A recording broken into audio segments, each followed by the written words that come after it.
Hello. Hello. I love filming in this room. It makes me look tall, so I like filming in this room too. I'm slouching, but we're sitting. I can slouch. It's okay. There. Yeah. Okay. Well, today we're going to talk about a topic that is sort of popular nowadays. We're going to talk about why we're mad at Disney, sort of.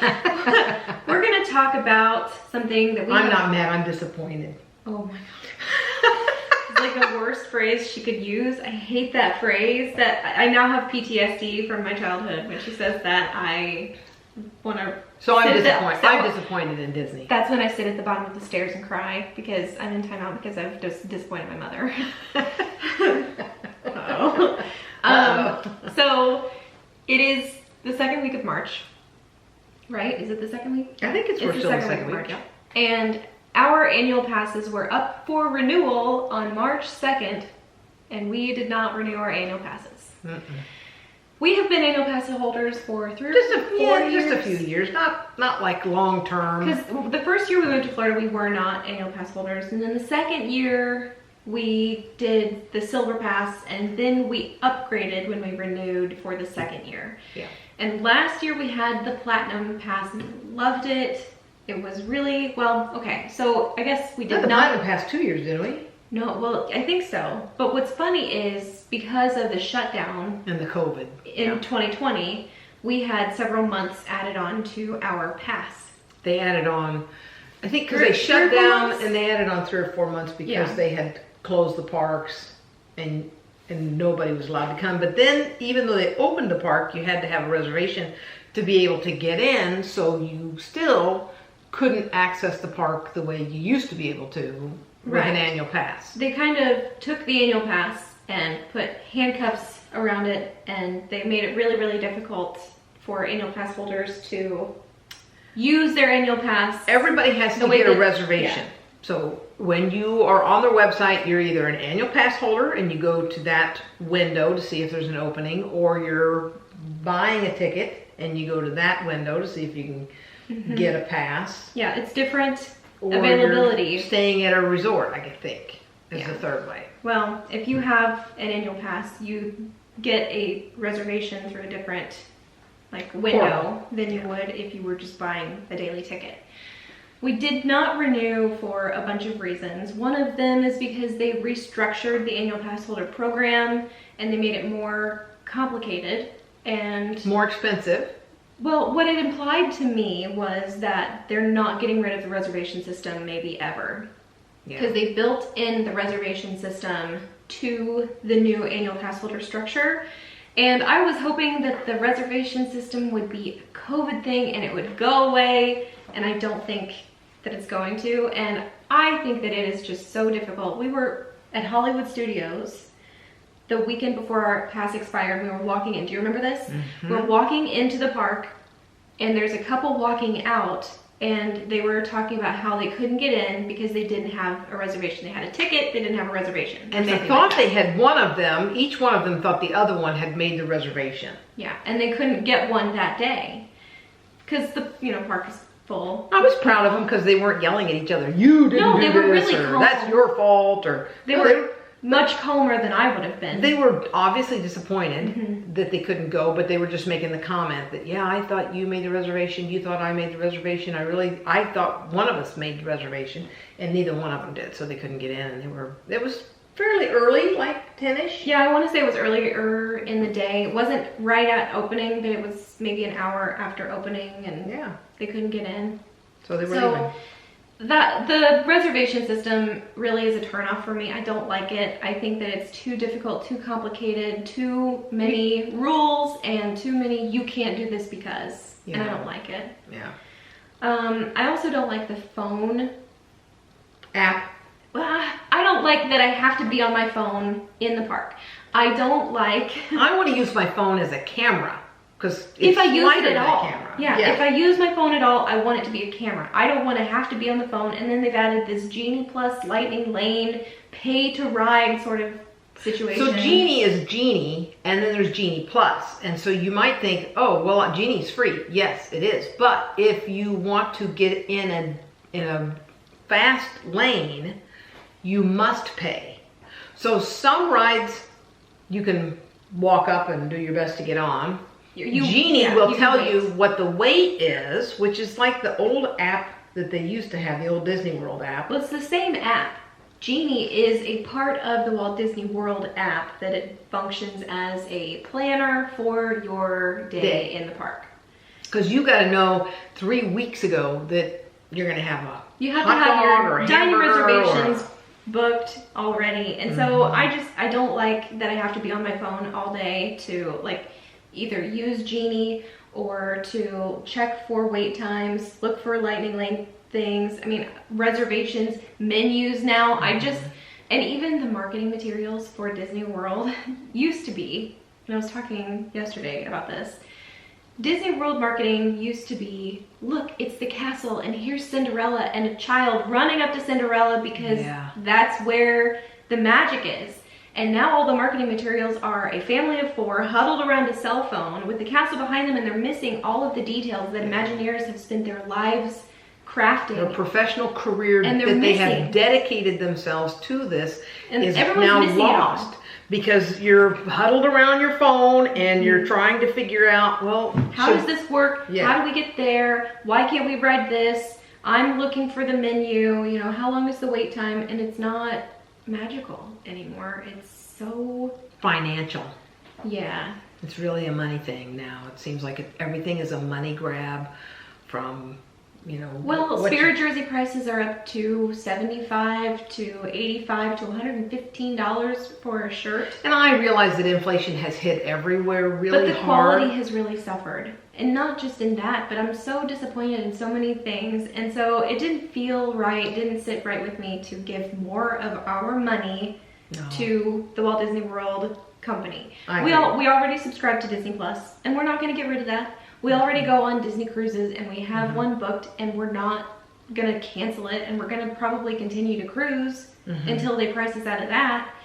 But like, trying to decide what has more value to me, I perceive more value in a week-long Disney cruise that would cost the same for me as an annual pass that I would get. The annual pass, in theory, you could just go all the time, but that's the theory. The reality is you have to plan because you know, if you want to go some evening, some of the parks are not open as late as they used to be. You have to plan ahead so that you can get a reservation. You have to be able to get a reservation for you and whoever's going to be there. So if you've got some friends from work that are like, hey, let's all go to Disney, those people all need to be able to get reservations at the same time, and trying to get the intricacies of that to work the way it's supposed to, the way it used to. It doesn't anymore. As a Florida resident, you used to be able to meet your friends at the parks, and you can't anymore spur of the moment. You have to plan it weeks in advance. And to me, that kind of removes a lot of the fun. Yeah. And I perceive more value in a week-long cruise than I do a year of annual pass membership, because I get so much from a cruise. Well, it's more immersive, that's certainly for sure. And it includes food, and it's very relaxing, and I don't feel so crowded, and I feel more appreciated. Like, now, Disney Cruise also has you addicted to your phone. Yes, but the Disney Cruise is not so crowded. The music overhead is not so loud, and I don't feel like cattle being herded from place to place on the ship like I do in the park. In the park, it's the geographical area that is occupied by sidewalks and rides and attractions has not really expanded. They haven't made the parks bigger. The number of people that are there. So it used to be, you know, I'd like somebody that was a numbers person to do a study on it. I think that many people per square foot or per acre. They counted on each person occupying how many square feet, and each person being able to ride, you know, 4.3 rides or whatever it was in a day.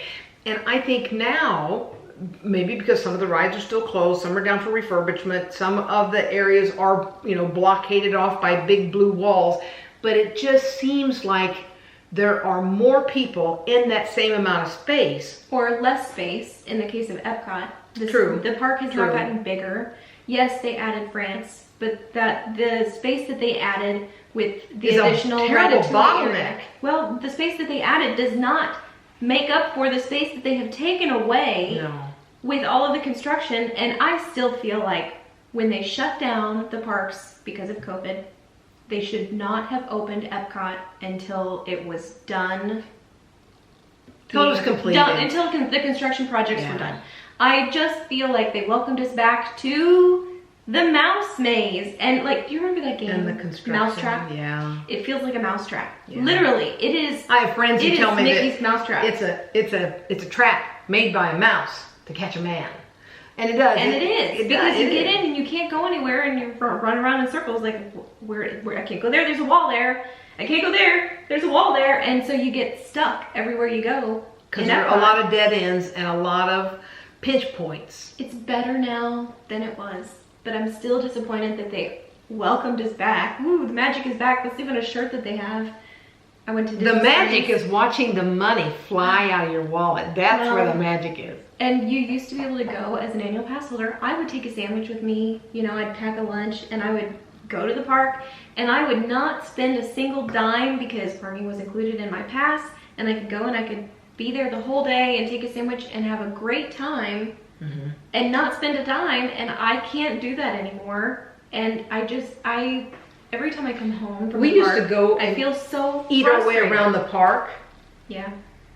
And you can't do that anymore because you have to have dining reservations. You can't get to a kiosk because there are 20, 30 people deep just for just to walk up to one of those. One of the festival booths is like the line is almost always really, really long, and then there's no place to sit, so you have to stand to eat, or you're walking as you're eating and you're being jostled by all these people with and you're trying to carry your phone in one hand attention. because you got to have that cell phone, and then you got to carry your food with the other one. You're walking into people who are literally on their phone and they're not looking up. Literally they're head down. But they're head in their phone, and I just don't like it. So we're not renewing our annual passes. We have talked about maybe going to a different theme park.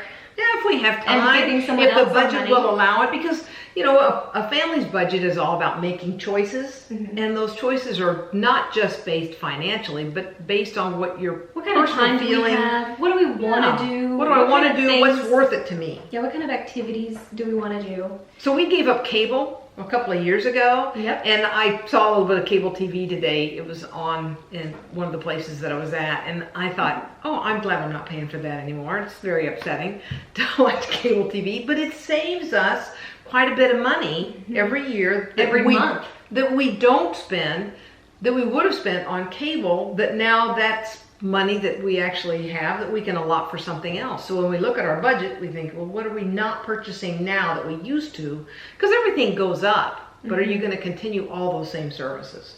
Well, and speaking of budget, we have done a lot of home renovation projects lately. Yeah. If you've been on the channel, if you've watched a bunch of videos, then you know we've done a lot of work around the house. And we're finally getting this place to a place where we like to be. I want to be at home. Yeah, we've got a beautiful pool, and we're going to have a wonderful backyard. We're going to do some landscaping, and it's going to be nice. I've unpacked boxes that have been packed for 7 years. And she's really proud of that. Some of them, I think, have been packed longer than that, haven't they? Probably. So, anyway. But I know all those I unpacked that last weekend. I mean, it was just a huge pile of boxes in the corner. Those I packed in. Some of those things that you pulled out of those boxes I didn't know you had. Some of them, she pulled out these mugs. They're like promotional mugs from whatever brands. And they've got these handles on them that are supposed to be like the grippy silicone sort of thing. And it's denatured in the box. And so she put her hand on, she's like, I don't like the way that feels.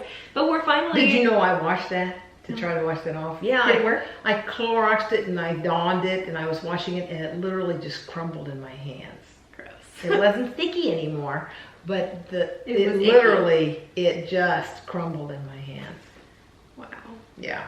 So anyway, yeah, I'm glad you threw it away. That's not something you need. I thought I'd try to salvage it, but no salvage. You don't need that. So I'm drinking out of my ball jar. Mason jar. Yeah. Yeah.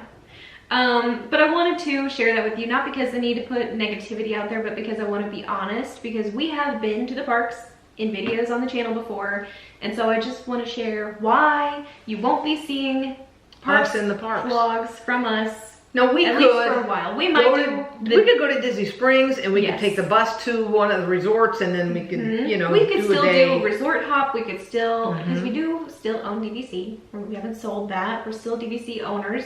We're still planning on doing Disney cruises. And since we have successfully vlogged 2 of them already, we will vlog those again. But the parks just don't hold any magic for us anymore. Not right now the way they are. We remember the way that they used to be. And I know remember things when I was never a go kid, back. And I love those memories and I want to treasure those memories. And so going back and seeing how things are now. She's disappointed. Every time I go, I'm filled with a strange mixture of resentment and anger and sadness. So every time, like we have been to the parks twice in the last 2 weeks, like right before our passes expired. And we took the vlog camera with us, and I was gonna vlog while we were there because I thought this is our last hurrah. It's the last time we're going to the park. I couldn't do it because I'm just so disappointed. I wanted to ask her because she told me at one point, I'm not happy. And I want to say, well, which one of the dwarfs are you? Because I can tell you're not happy. No, I'm grumpy. I'm grumpy. So yeah, she was grumpy. So I'm okay with not having an annual pass to Disney anymore. I feel like we've got a lot of free weekends now to stay home and get in the pool and spend time out in the back with our citrus trees and finish working on our house and finish our weekend warrior projects because we're getting there. We are knocking back that to-do list like you would not believe.